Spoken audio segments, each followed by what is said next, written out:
Good afternoon, Mark Wagner here. Just a little bit different today. I'm at the at home setup.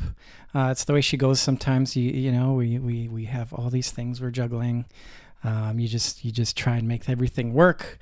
The main thing is the content, right? You're not so much worried about what's happening in the background here. I actually spend most of my life in this room, so it's something that I'm most comfortable with. This is my mission headquarters here, where I put everything together. We truly have an international show. I'm joined by a guest that is like on the opposite side of the planet. He'll tell me. I think he's in tomorrow, and I think he's like 4 hours or 5 hours behind. But the next day, it's this whole living on this sphere we called Earth here. Without further ado, I'm just going to bring on Craig here. I just got to press some buttons here, and then away we go. Craig, how are you doing today? Mark. Thanks for joining me.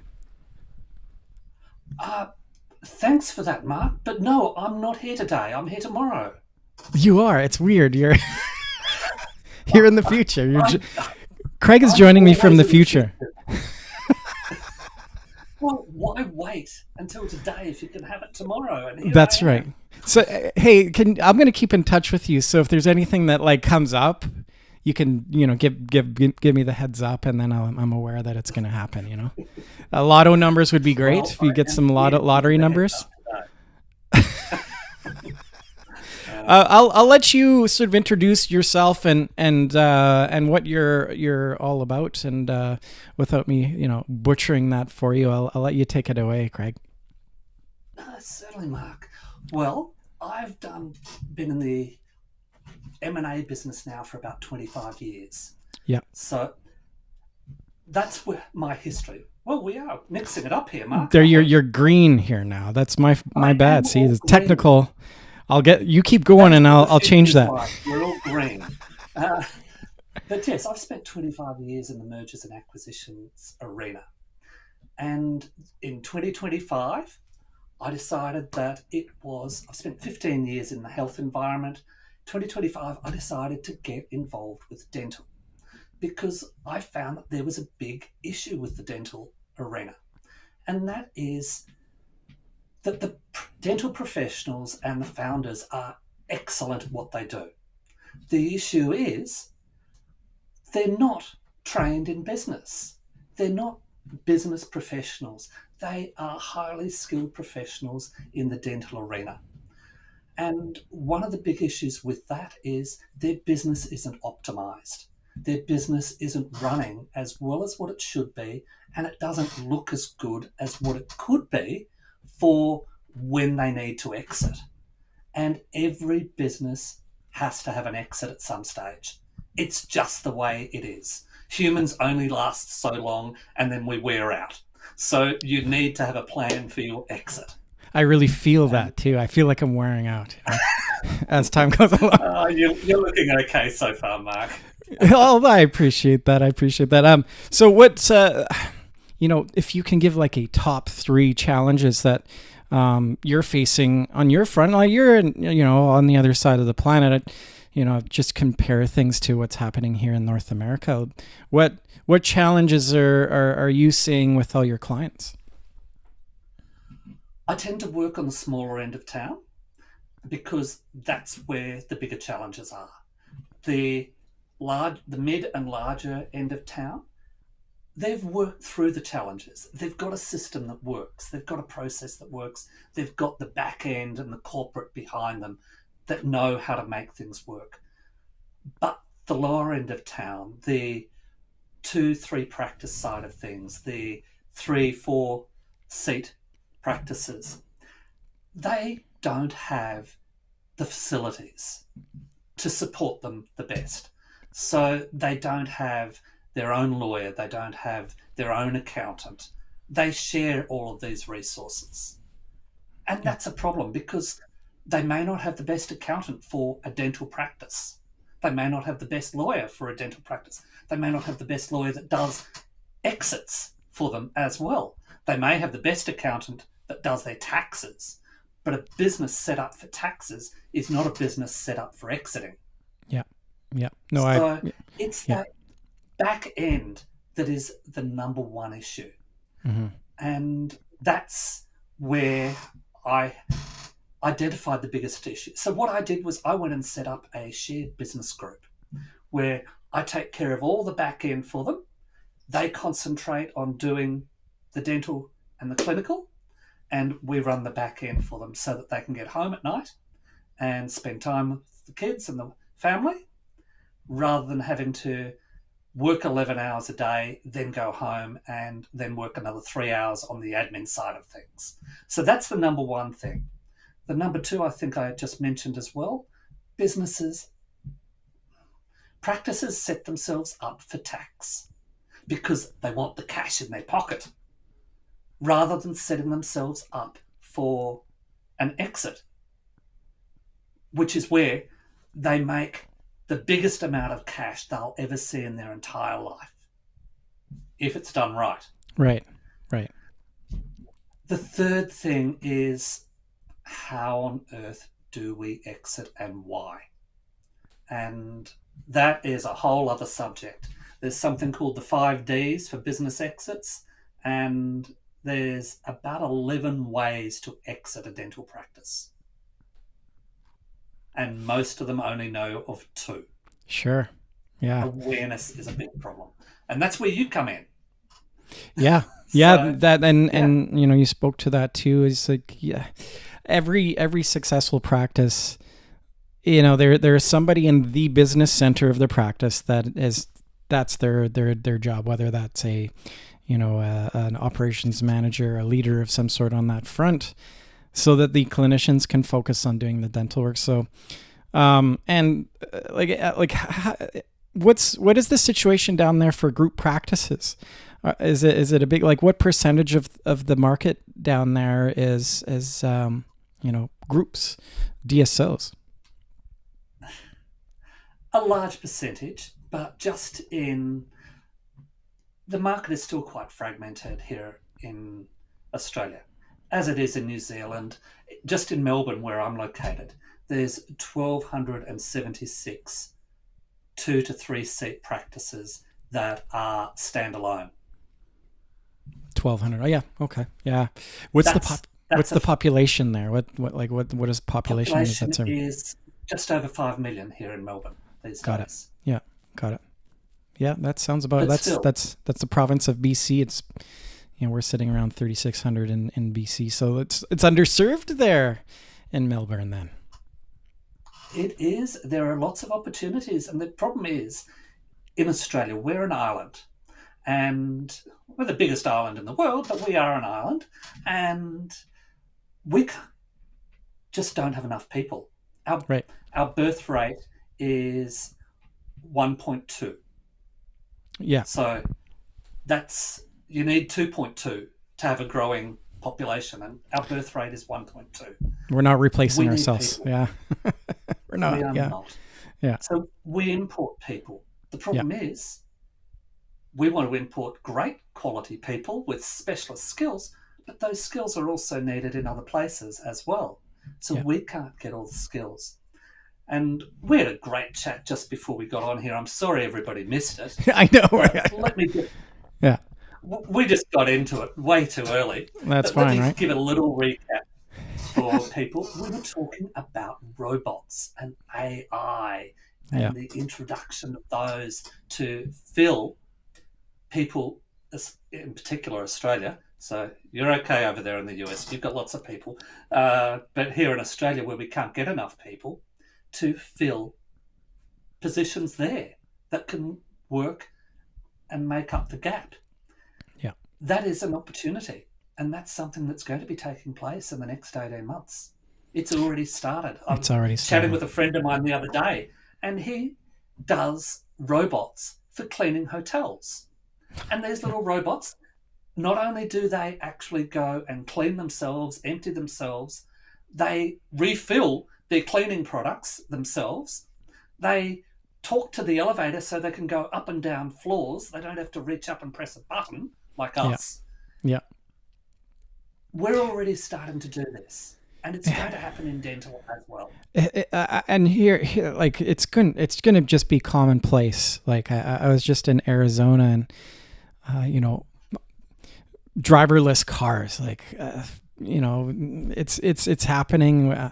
Whether you fight it or not, you're best to not fight it. You're best to get on board. And I think the businesses that out even like transcending dentistry, if you're not applying some sort of AI automation, and like I think it's getting there for front end things. Obviously, robotics, that's another ball of wax that we can get into. But definitely in automating your data and your back end of if we jump back into the dental practice, there's so many applications. In terms of filling a schedule and all that great stuff with these new tools that are coming to fruition very quickly. And like you said, 18 months, I think we're seeing a lot of the early adopters implement things like there's a company in Canada that it automates getting in contact with the insurance companies. So the front end of the practice, the receptionists are not like sitting on a phone anymore with these insurance companies. It's all done, behind the scenes in the software. And I think that's just great. Like, where can we implement these low value tasks with something like that that operates if your job exists like on a computer, there is some application of it, and you could either fight it or just dive in and learn it the best you can and start implementing it yourself, because eventually somebody will go to your clients will go to your competitors that are using it. Like it's inevitable. So I want to come back to that, but first of all, I want everybody to get out a pen and paper or whatever they want to write on and write this down, because whenever I talk to someone, I like to either say them 5 figures or make them 5 figures. Oh, I like that. So on this occasion, I'm going to make you 5 figures. Great. So get ready, start writing this down, okay? This is a high value conversation here now. Yeah, let's go. Absolutely. I want you to write up a segment and daily. First column, I want you to write down what you do daily. Just 3 items. Mm-hmm. 3 items that you do daily, how long each of those items take in minutes. Then I want you to write down who does those tasks, because they don't have to be yours. Then I want you to write down the value of that person. How much does that person cost you? And I'm not talking just wages here. I'm talking their value to you. Mm-hmm. And then I want you to figure out how much that task costs you per annum.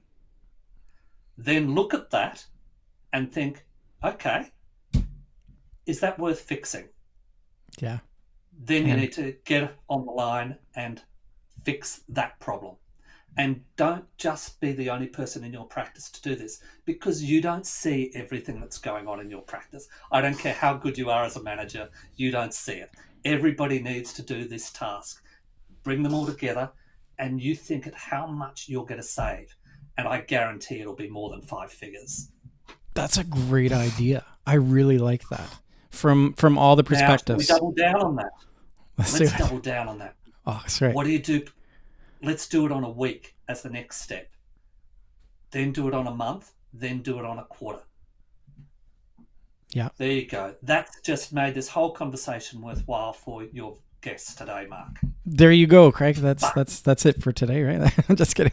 But that, I think, and also having that conversation and learning about all the fronts too is mission critical, especially I think front of the practice and back of the practice. Like there should be an awareness of the goings on, and all the external stuff too. Like if there's, maybe part of that too is the consultants and the other firms that you're working with, marketing. Everybody should be aware of what's the activity, right? Like the morning huddle is such an important piece to the puzzle too, isn't it? It is, but I don't want people to think just writing those down is what they're doing on a computer. Yeah. It might be cleaning the floor. Sure. It might be whatever it might be, because Is it best? Is your time spent best cleaning the floor, or are you better to get in a cleaner to do that Yeah. Yeah. Yeah. and And come like, in twice a day to do that? yeah, and just a simple calculation whether yeah, that is, I really like that. That is a great suggestion. Um, Also, like for yourself, like just like you said, awareness of how much are we on autopilot, right? I think obviously a lot of us get into routine. What a great way to freshen At things up work, too. To with be, your relationships, with everything. Yes, yeah, yeah, yeah, we yeah. are creatures of habit, and we are I'm gonna, so self-obsessed. yeah, we are, yeah, yeah, yeah. You've got to look at, and I, I see things, and I've said this many times. You don't know what's going on behind someone's front door. Mm-hmm. Well, that saying can also be put into you don't know what someone else is doing in their job either. Yeah, You've got to get down and ask them. Simply put, get them to document it. And it will change the quality of that person's work life yeah, as well. It'll change the quality of their produce as well. Because if they're happier, because they're not doing these menial tasks and they've eliminated this 80% task that's been wasting their time, it just makes them so much more productive. and efficient. And what a way to, perhaps there's some activities within that list that people could work together on, right? Maybe there's some redundancies too that are, maybe there's some overlap there too that you're gonna, when you compare notes, you get to see the full picture better. I think that's, what a fantastic idea. That's great. I love that. It's so awesome. Like for even, folks that aren't even in, I think I'm going to do that myself. I think that's a great idea. Everybody should be doing it. Yeah. Yeah. Yeah. There are softwares and things like that where you can sort of log and calendar that activity too, to make yourself even more efficient. I know in terms of like when you get into, if you're, a sales type individual out there, just having a customer relationship manager, like the CRMs of the world, like there's great softwares out there to really, you're implementing these things that you're doing on a regular. Yeah. Yeah, CRMs are going to be replaced in the next 18 months as well. Oh, the CRM okay. that you know today Yeah. is not going to be the CRM that you see in 18 months' time. Oh no, yeah, I work pretty closely with HubSpot, and the automation and AI components that they're putting into place is just, again, we talked about this before we jumped on, like the speed, the frequency that this world is putting along at it is like we said this, where everybody's holding on for dear life, right? There's something new every day coming out. I heard this stat too, with the spread of information and the availability of it. Our knowledge doubles every 10 hours as a species now. Like I thought that fact was pretty incredible. Like, so, wow. Make sure you're tapped into that sort of thing, right? There's an abundance of data out there, and ways to do things. There's many ways to get to A to Z, I think, these days too. And every practice is different too. The variables in place and the personnel too. I think, it's a great time to be alive, I think. Absolutely. We should always be looking at our own business and looking at other people's businesses as well. For example, I look at your business and I think, okay, well, we've got this main show here, but now you need to do the prelim show as well, so that people aren't missing out on all the great conversations you have and don't get published. Yeah. Okay, so you got me on here today on the pretense of talking about business exiting. Yes. We should do some of that, shouldn't we? Yes, we'll get to. I find like the most fun I have doing these things is just the tangents, but absolutely. Well, let's jump on that. So you talked about there's 11 points. People are aware of only 2 points in exiting. Should we dive into what those 11 things are, or is that a good start, or maybe a top 5 of those things? We can, and just so that I didn't undervalue. I've got a list up there on my other screen, Great. just so that I got it right. And I look at the first one and I think, oh, it's so depressing. Shut down and walk away. Well, that's not what we want at all. We don't. Your business is an asset.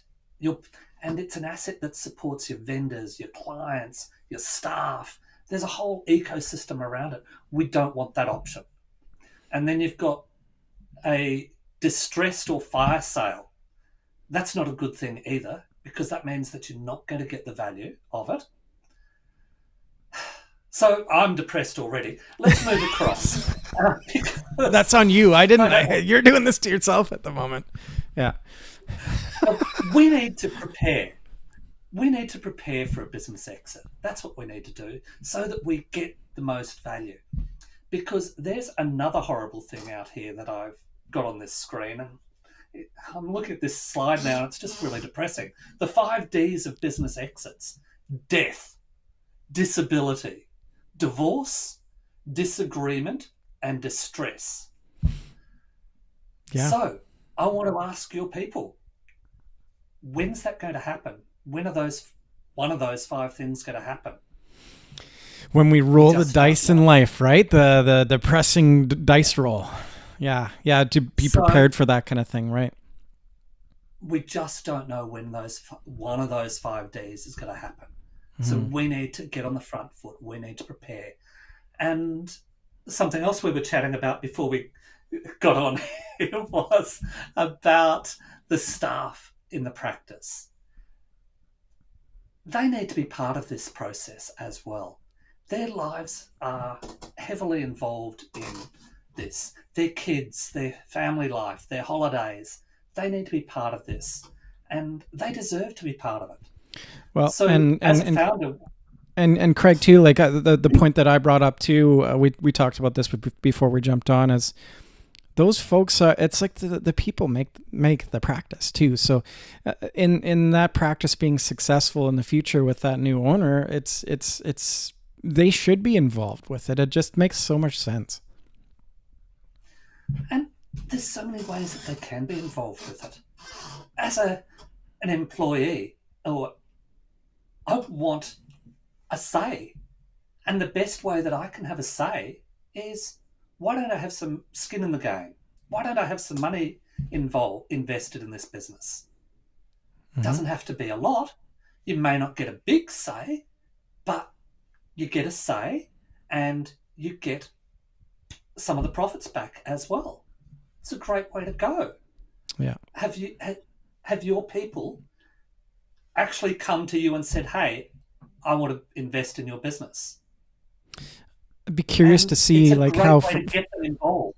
Yeah, no, for sure. And like you said, skin in the game is such they'll value their time and the things that they're doing if there's something in it for them, right? If it's just something they come to check in and check out, like there's a lot of folks that just really care about the work that they do, and they're fine. But I've seen that model work for sure.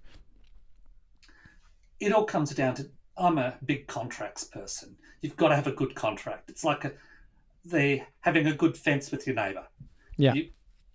A good fence makes good neighbours. A good contract makes good relationships as well. So have a good contract.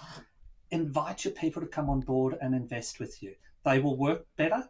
Their productivity will go up. They'll become more understanding. Lots of good things there. But anyway, let's get back to these. We've only done 2 so far. Delayed sale with leaseback. So that means that you can sell your business and still get paid for it like a rental property for the next 5-7 years.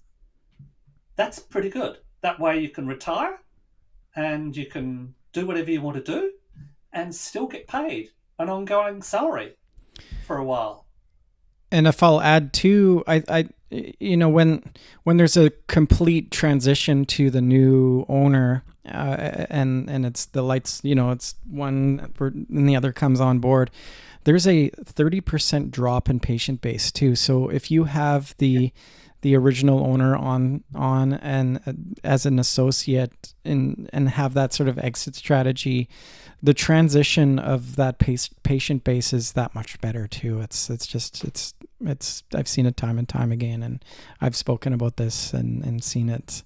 Like it's, if it's the Band-Aid ripped off situation, it's, you better be ready, because those patients are, if the original owner's done the right job, they're there because of the people, right? So just some other thoughts.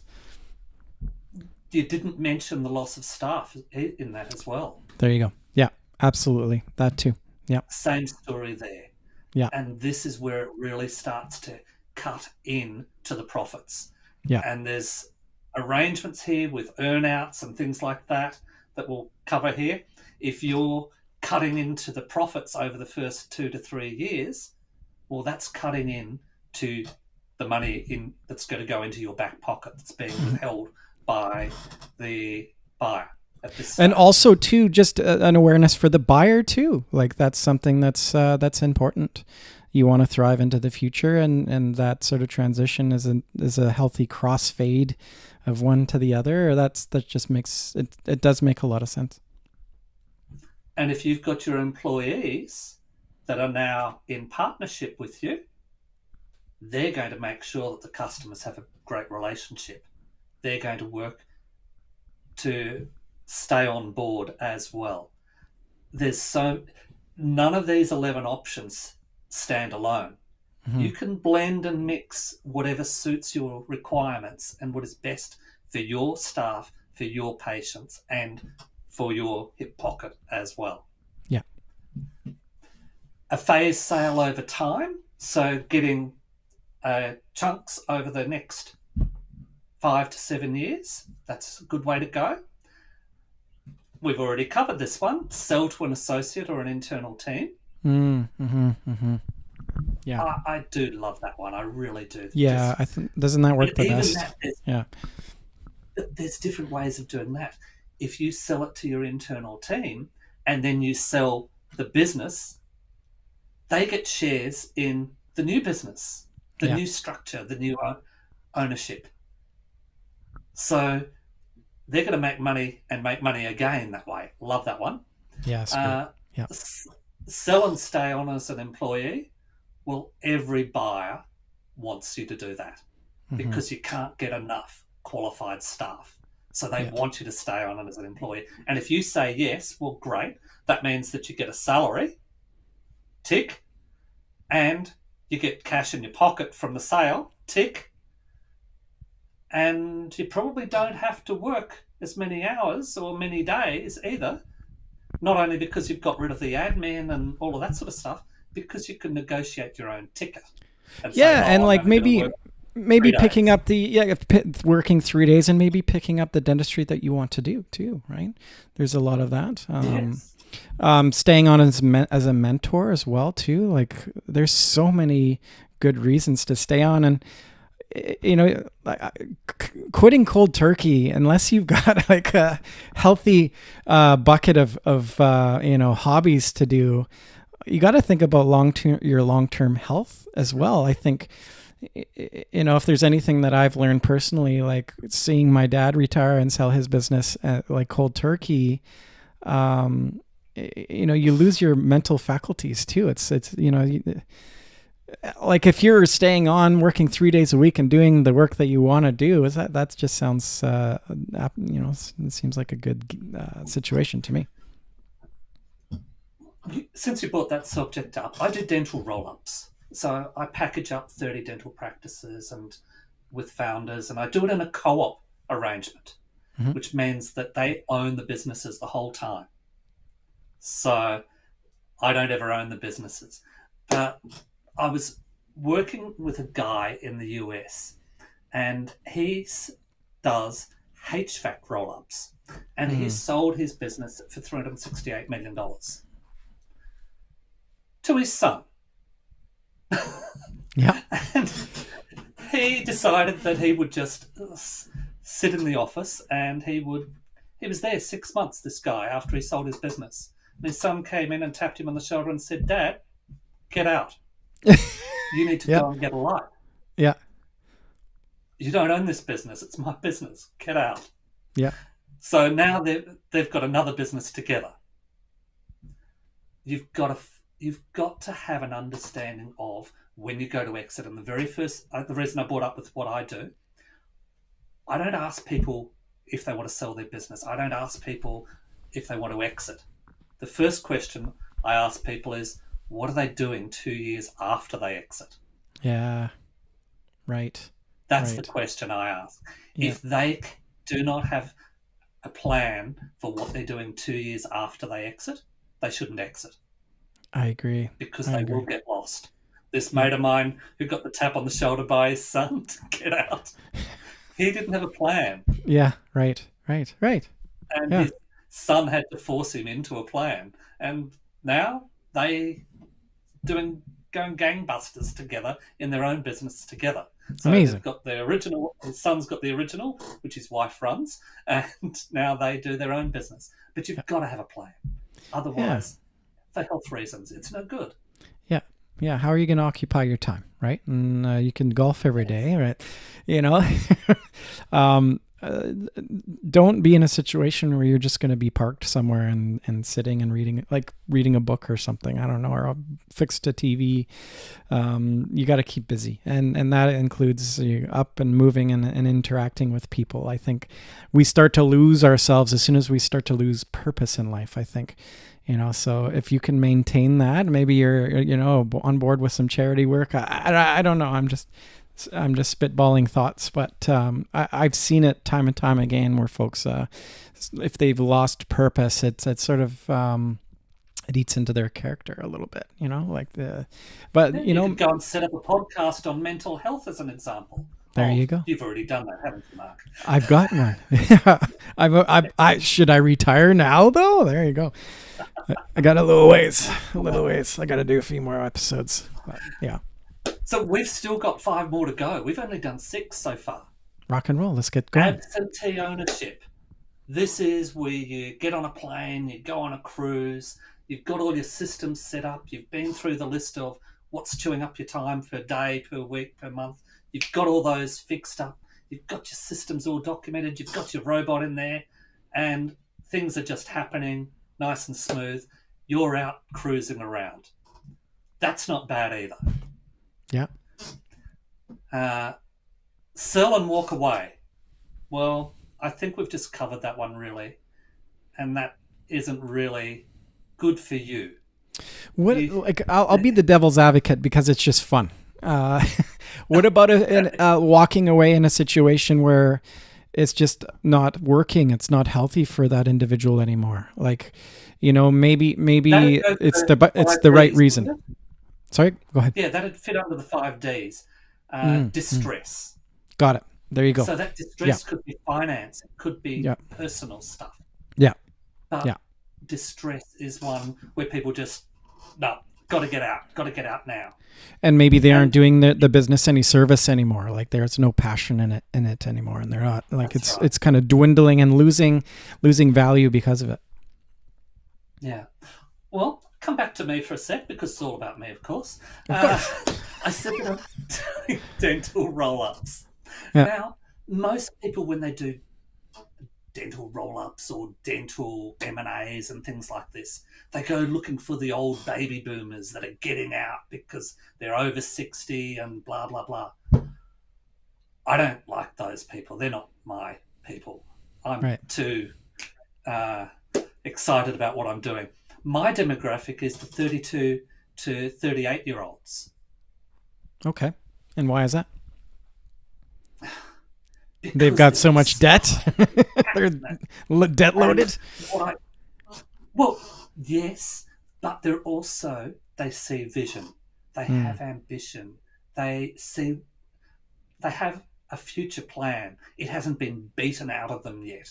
Mm-hmm. So if I can get to them between 32 and 38, I can do a roll-up with them in the next 4 years. I can stick high 7 figures in their back pocket. Then they can do it again if they want to. Right. Because they're still in their early 40s and they can go and do it again. Yeah. Or they can go and do what they want to be doing 2 years after they exit. Right. But I've changed their life. Yeah.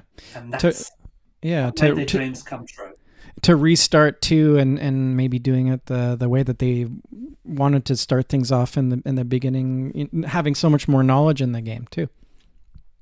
And without that debt loading that you were speaking of as well.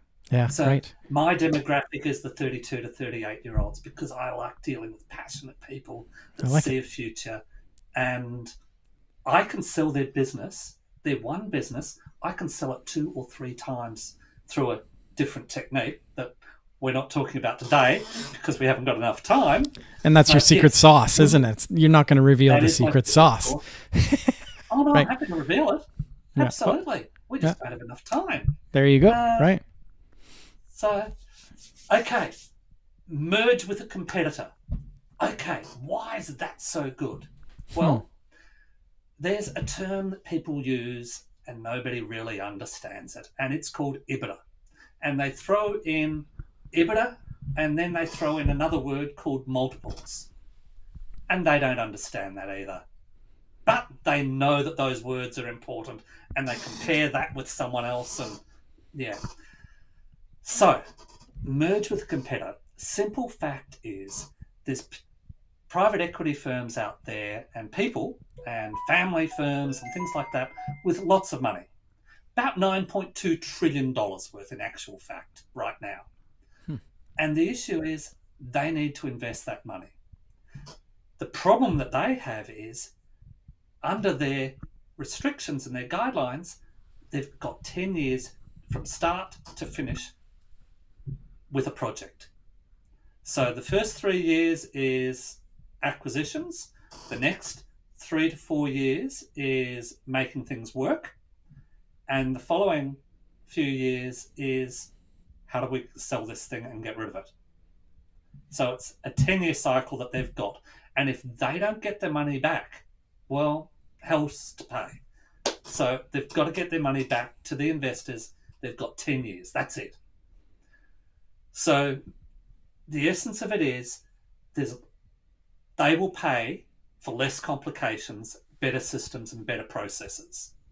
They'll pay you more money because it's safer for them, easier for them.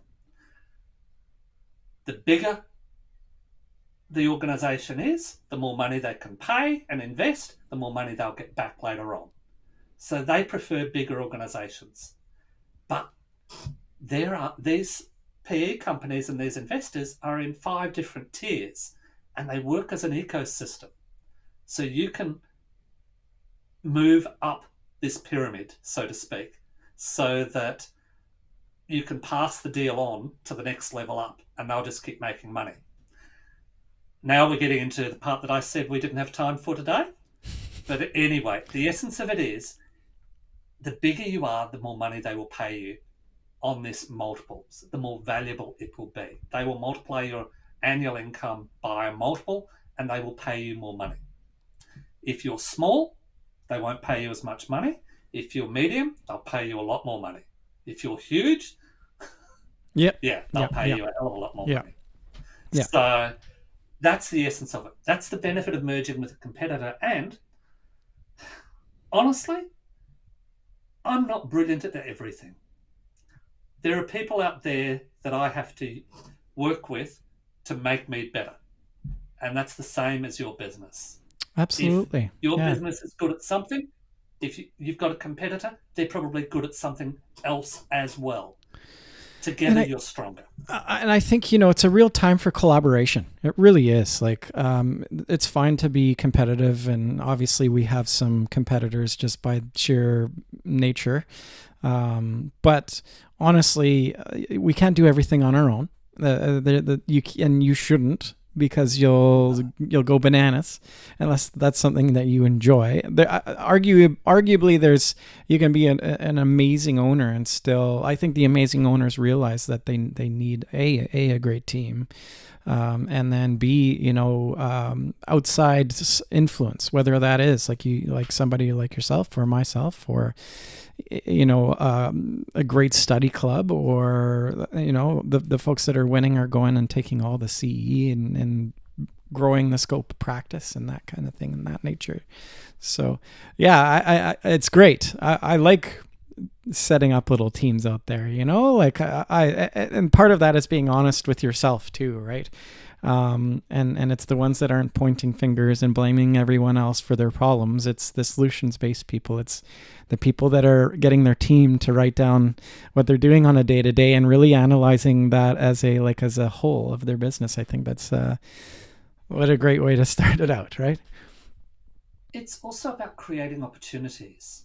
Mm-hmm. Because if you're a practice manager and you've been a practice manager for 12 years, did you say you'd go crazy if you tried to do everything? Yeah, well, that's practice managers that have been doing it for 12 years are like. They've been doing everything for 12 years. Yeah. So they probably want to do something different. But if you've only got one practice, what can they possibly do? You kind of get to the end. Got,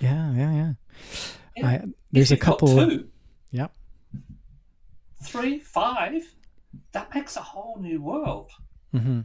I move staff around from one place to another, even if you wanted if they wanted to. That's a bit of a leap of faith, right? Obviously, it's not for everybody, but there's a few great clinics out there that a couple great clients that are. Why don't you buy another one? Or why don't you start a course or something? Share this knowledge, right? It's the how do you find that folks find the vision? Is that the challenge for guys that should transcend from where they are to the next level? I think in your post-production, can you please put up a flashing warning sign on this segment? Because what we need here is, it's a great idea. Why don't we go and get another practice? Mm-hmm. No.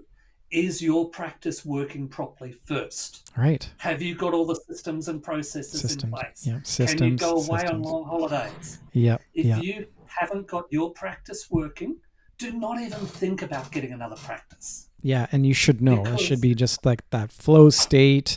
You're aware of your numbers and your data too. You know what your team's doing on a regular basis. Everybody's got a job. Everybody's got a mission. There's cohesiveness. That's getting there first is the holy grail of it all. Yeah. So remove the warning sign now. We can move on after that. Here's the disclaimer, right? We'll have a disclaimer at the beginning. If you have this in order, then you can move on to the next level. That's right. So then you should start moving into other practices, other businesses. Does it always have to be a practice, by the way? Why don't we talk about a bolt-on, shall we?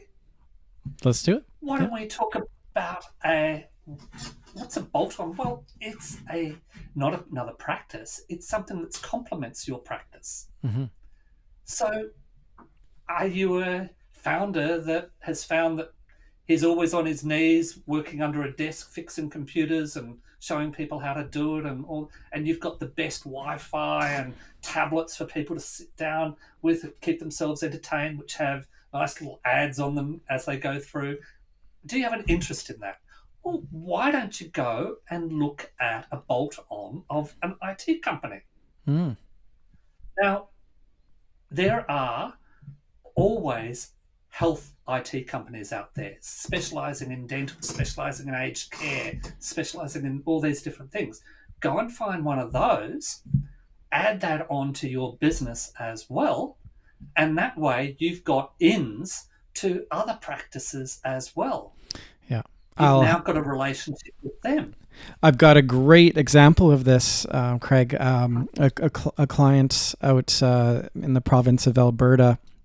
He has 3 practices that are just, he's got the systems and he's got like a great team.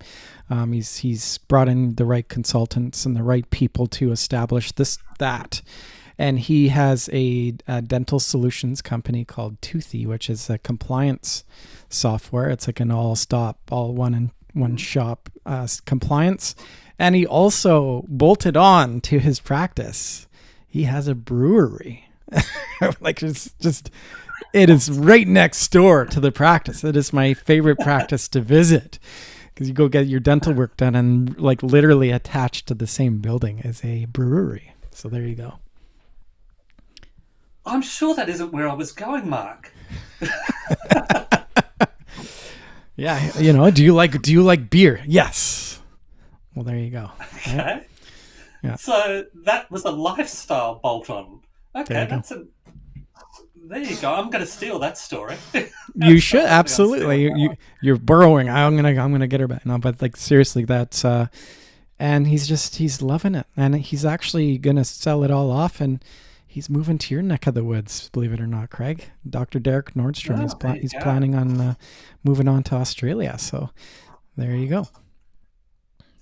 We've still got two more exit options to go here. Let's get to it. Okay, we've already touched on this one, roll-up strategy. So someone comes in, they say, okay, we're going to put 30 of these together, we're going to package them up, we're going to sell them off to a private equity company. Well, let's just explore that just a tiny bit more. So we've got them together, we've got them all working, sold them off to the private equity. That's sale number one. The private equity is going to say, hey, look, I want you to stay in the practice for another 2 to 3 years. I'm not going to give you all of your money. I'm only going to give you 70% of your money, and I want you to keep 30% in the private equity to make sure that you're honest and you're going to keep working and grow this business. So you've got 70% paid out in your back pocket. You've got 30% invested. Okay, 4 years goes past and the private equity says, well, you know that 30 that I bought? Well, I've also bought another two 30s as well. So now I'm going to sell all those up to the next level of the private equity, Mm-hmm. package them all up. So now your 30% has been dwindled down to what, 1% of the 30. Now we're going to say it's 0.1% just because I can't do the maths, okay? So 0.1% of the second sale. However, when they sell to the second one, that 30%, again, I'm reflecting back on that 30% that you kept in there is probably worth more than the 70% that you got paid out the first time. So you've sold your business now, or had the opportunity to sell it, for double the amount. Mm-hmm. What about you only take out 15%? Stick that in your back pocket. So you've got half the value. You've been paid out 1.5 times. You leave that other 15% in there. It gets sold off again 4 years down the track. And this is what I was talking about, phase sale over time. Some of these blend together a bit. It's going to be worth probably twice as much as your original business sold for again. So you can either sell it now, which I probably would, sell it now and get it all back in your pocket. And you've had 7-figure payouts every few years now for the last 10 years. Mm-hmm. That's not bad. That's what a roll-up can do. Yeah, there's a lot of practices across Canada that have done that with a lot of the groups around. So that I've heard of that structure too, and that seems to be a good winning structure too, based on where folks are at in their career and such. So, yeah. Now we get to the one that I do. Finally, bottom of the list. Top. Cooperative roll. Okay. What on earth is a cooperative roll-up? Well, the number one biggest thing that people say is, I don't want to lose control. Yeah. So, yeah, okay, fair enough. How about you keep control? I don't even buy it. What I'm going to do is I'm going to lead the way for you. I'm going to help you with your back end. I'm going to grow your numbers. And then at the end, I will give you the opportunity to sell your business and exit your business. You don't have to, but you can. And the numbers work out that it works out to be about 4 times. If they go with me, they get paid 4 times what the business is worth. Sounds like a good deal. They don't have to. There's no No one's forcing them to, but the option is there. One of the really big issues is consistency, making things easy to buy. And look at you. You run 3 podcasts yourself. You make yourself easy to buy because of you've done 130 odd different podcasts just on DentalBytes alone, which is extraordinary. Thank you. And you make yourself easy to buy. We're always selling ourselves, but you've got to make it easy to buy. Otherwise, people will just move on to someone else. Right. And that's the same with your dental practice as well. You've got to make it easy to buy. And we've commented about systems and processes and things like that all the way through this conversation. Yeah. That's the part of making yourself easy to buy. Right. When I don't know why right now, but I'm picturing like somebody like riding a horse and just handing over the reins, like, you know, and like there's some, okay, she's, you know, she'll get up real fast. Can we get that warning sign put back up now, please? Yeah, let the warning signs back up. Yeah. This is sounding a bit dubious at this stage. Right. Just to note, this is more of a you thing than everybody else thing, okay? Of course. So, that with selling a business or exiting a business, it costs about 2.5% to exit a business, to do the integration, to do the crossover of all the contracts. And then it costs 2.5% to buy as well. So you've lost 5% there. Mm-hmm. And that's, if you can reduce that by 2 to 3%, that makes you attractive and easy to buy. That's significant. Yes. Makes you good looking to a buyer. Right. And how do you do that? Document everything. Document your systems, document your processes, document every component. And in a business, you've got 13 different verticals. You've got your property, your accounting, your HR, your payroll, your IT, your AI. Yeah. Your AI. Document all of that. Your legal. There's 13 different pillars in every business. And the reason that a dental practice is not getting the value when they exit is because they are only covering 7 or 8 of those pillars. And why? Because they don't have the interest in the legal side of things. They don't want to be lawyers. They don't have the headspace for it. Yeah. They don't have the property headspace. There's only so much in there that they can concentrate on. And these are amazing people that are highly skilled at what they do. Mm-hmm. They can't be expected to cover all 13 columns of business as well. Like even understanding understanding a lease to its full entirety. You know, there's all sorts of things we can get into. Yeah. That's right. And as you said before, you can't do this alone. You need help. Yeah. And that's what, if you've got all those 13 verticals covered, you make yourself good looking and attractive to someone that wants to buy you. They're going to give you the maximum value. Love it. So you need to start preparing for your exit today. It's I'm like going the to. old apple tree story. Yeah. Can I have a beer though? It's Friday, you know? But you're right. I dental practice in Alberta that does that for you. That's right. Yes, I'm gonna go get my hygiene done and get, you know, go next door and have a beer. But like, I think yes, and not only, you know, on a business front. What are you gonna do on a personal front too? Like that should be a huge part. Like, what sort of lifestyle do you want? You know, are you saving money for that? Like, are you just be prepared? Like, you know, you never know. Like, this timeline we have is finite. So, having everything in place, I think, just helps you sleep at night too, right? Once we have all these things sort of, and your staff helps your staff sleep at night too. That's right. Yeah, and then you're on top of it. It's a better environment. Just makes a lot of sense to me. There you go. Love it. Craig, this has been amazing. Like, I hope this is not the last. I hope it's the first of many conversations.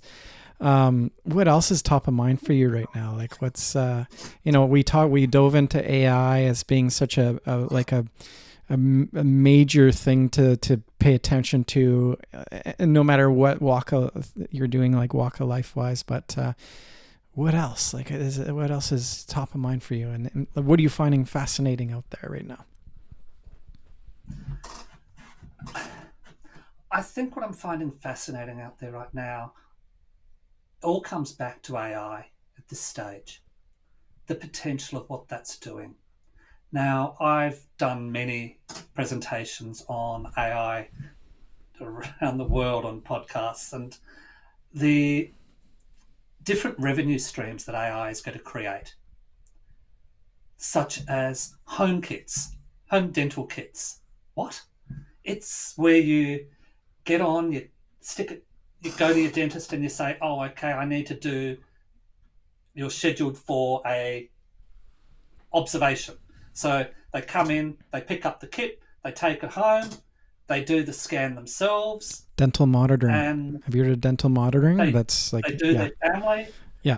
And all of the results are sent back to the practice. The practice says, okay, got this. Genius. You're already booked in for an appointment right now. Yeah. Here's the appointment. We've sent you in. All of this is going to be happening.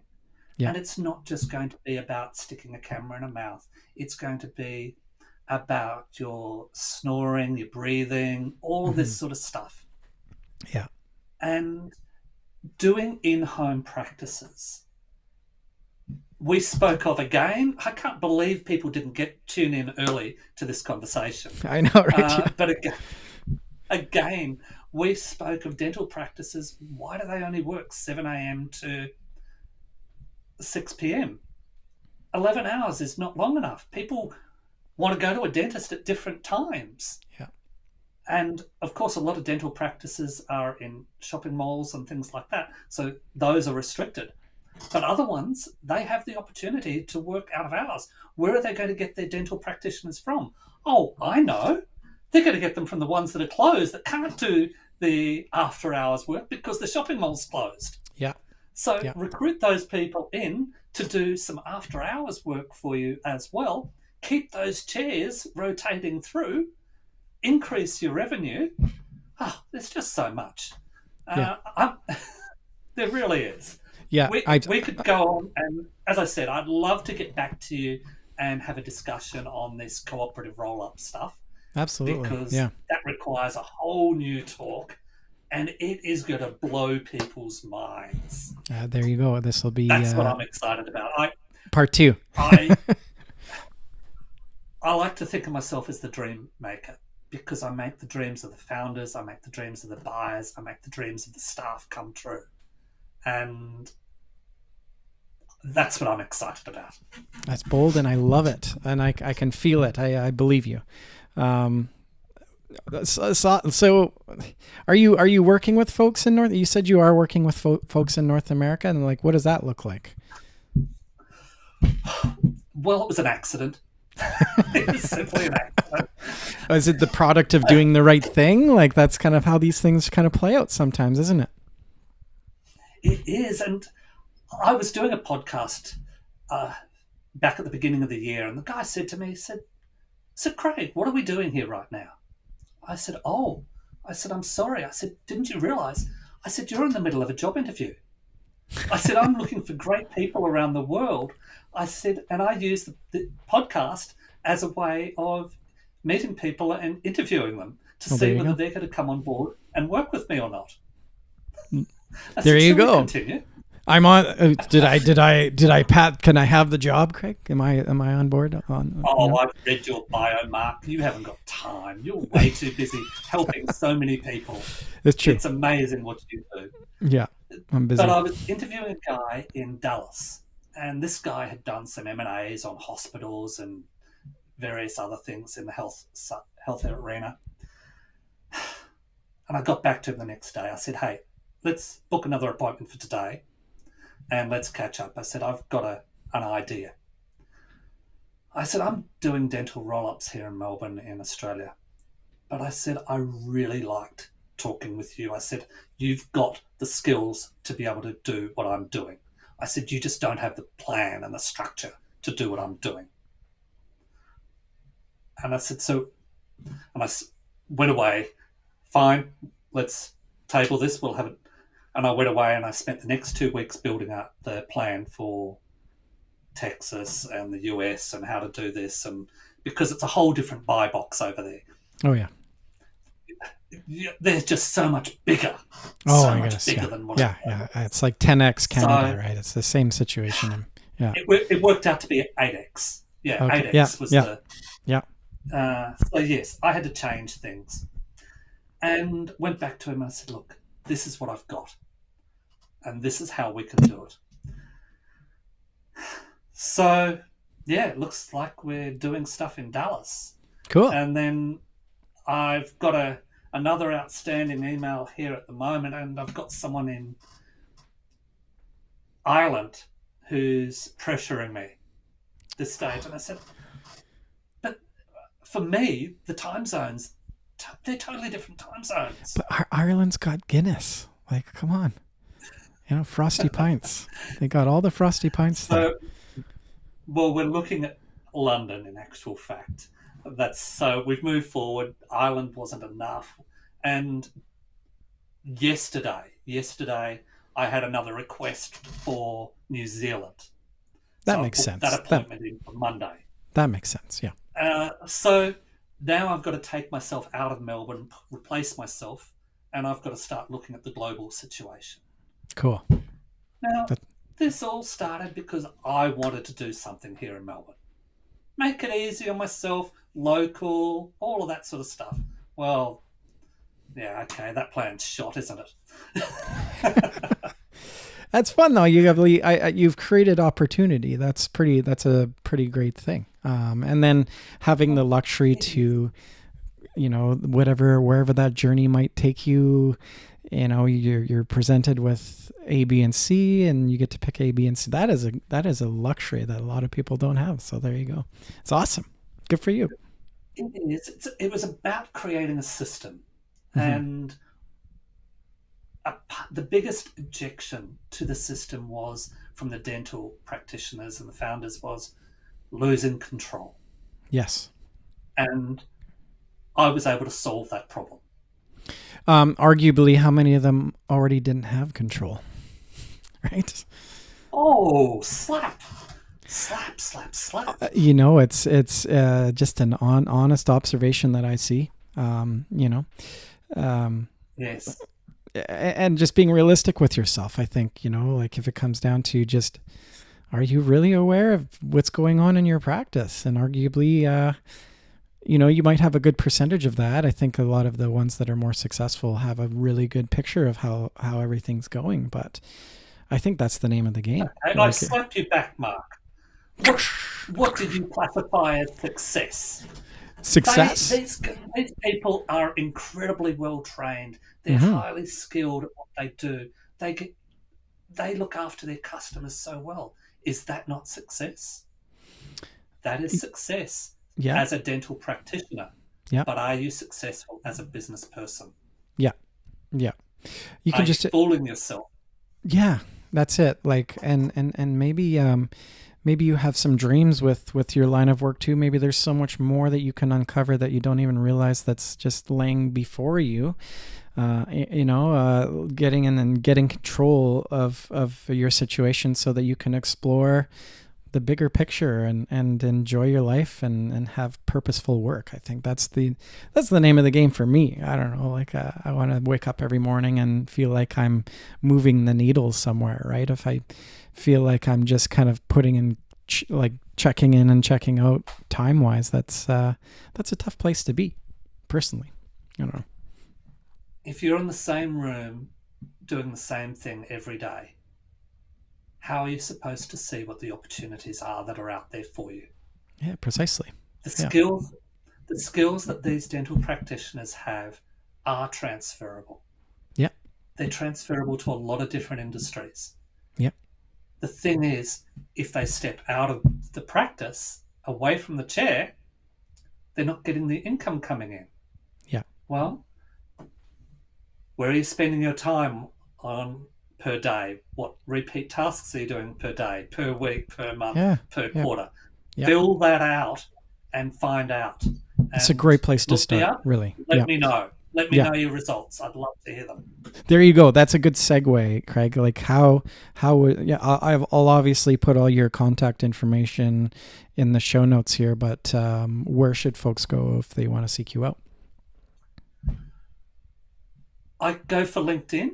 Yeah. LinkedIn is really where I put most of and if you look at I've written well over 100 different articles on this subject. Go through my LinkedIn articles there. There's incredible resources there that will help you out.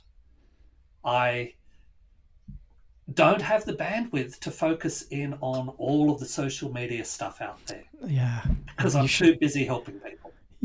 I can help you with that, Craig. I can help you with that. Like, there's all sorts of really cool software. I'll give you some suggestions, and I'll follow up with you after. But I decided yesterday that there aren't the tools. I come from an IT background. Yeah. Applications development, solutions architecture, systems architecture. Yeah. I decided yesterday the applications out there aren't any applications out there that do what I want. So as of next week, I'm going to recruit someone to develop the software to do what I want on social media. There you go. I encourage you to check out Opus AI. That's one of them. It's great. It actually does all your post-production for you and cuts everything up, and you can place it and in a calendar on your various platforms. It's when you talk about your savings of time, I can't even, like, it's hard to quantify, but the amount of time that one software set, it's one of many that I use, is it's just game changing. It's amazing that the things that are available these days. I have so much material already produced, right, and I can't get it out there to help more people. Yeah. And this is why, as of 2 months ago, I set up a mastermind group. Oh, cool. Because I couldn't get enough. I wasn't getting the results from people reading the articles, from people watching podcasts. I needed to get 20 people in a mastermind group and focus them in on these tasks. That discussion of what do you do, that is just one of the forms that I use. Yeah. I've got 5 other forms that I use to move people forward. That was just one of them. Right. And the issue that I face with social media is that I can't tag you. So I can't go at Mark Wagner in a post that is automatically in my calendar scheduled to post. Yeah. It doesn't do that sort of tagging. Right. You can put the hashtags in there, but you can't put the @ in there. Yeah. And you can't do it on Instagram, Pinterest, and all that. Yeah, there's some finessing to do, for sure. Yeah. If you put the link to the article or link to the video in the post, the social media platform downgrades you. So you need to put it in the first comment as well. Especially if I need someone I need this application to go and post the first comment with the link to the resource as well. Yeah, absolutely. So there's nothing out there that does what I want. Yeah, as soon as you start taking people off the platform, you get kind of poo-pooed by the various platforms. They want to keep you on scrolling on their platform. It's how they sell advertisements. So you are 100% correct about that, for sure. Especially when it comes to that does everything I want to do, and I want to schedule every 30 days. Schedule all of everything for 30 days, have a folder just full of material that it can just rotate through, post, job done, so that I can focus in on the people. Yeah, that's what great. I need to do. I need to focus in on the people and making sure they're getting what they need. As soon as you find that, let me know. Yeah, we should. If there's anything that I come I'm going across. to So write you, it. you're right though. There, that is sort of that is a challenge. Is tagging the various the other folks on your material. And again, you're right. On as soon as you take people off the various platforms, your content is basically put into the basement suite. Right.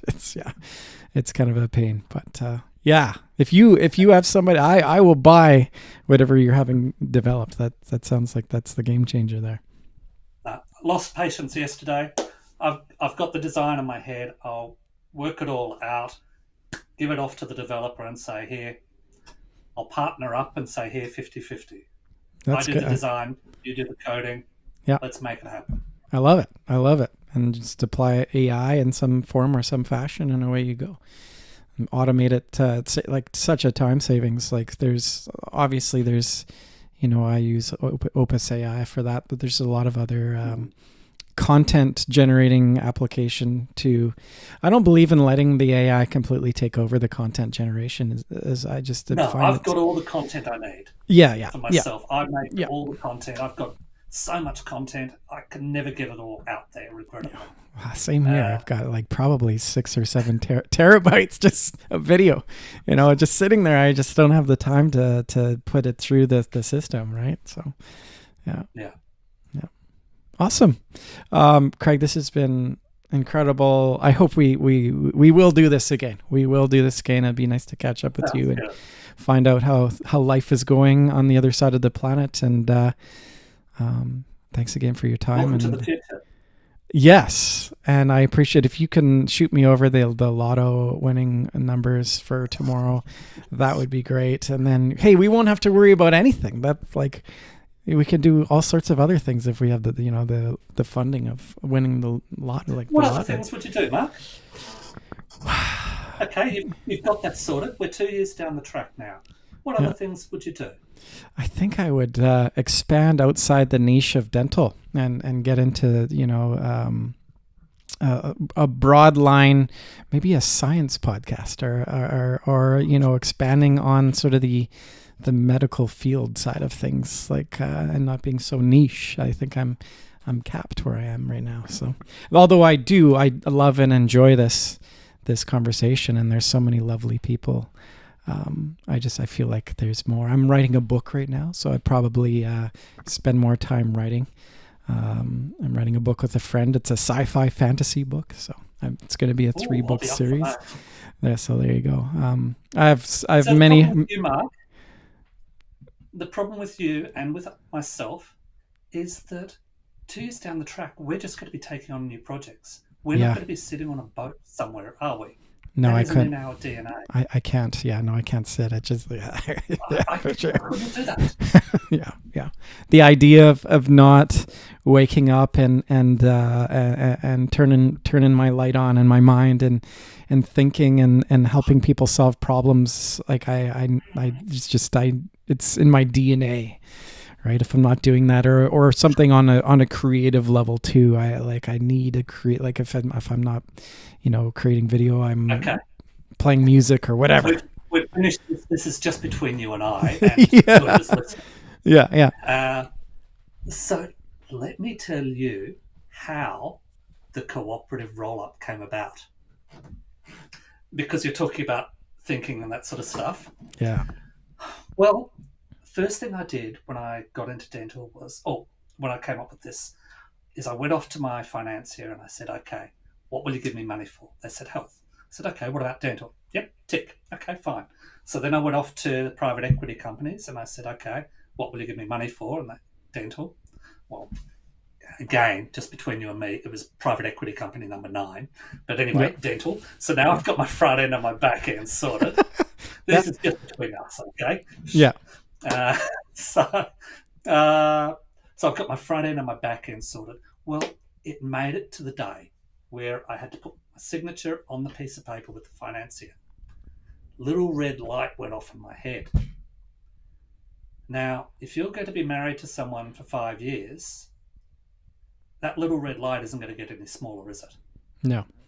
So I said, nope. I said, I'm out of here. this isn't going to work for me. That was the Thursday afternoon. Along came Friday lunchtime, and we might have to bleep this out a little bit. I said, well, stuff it. How do I do this without any money? Yeah. So that was Friday lunchtime. By Friday afternoon, all the thought processes had gone through. I'd built out the mind map on my screens on how to do this without any money. It's basically sweat equity, right? Yeah.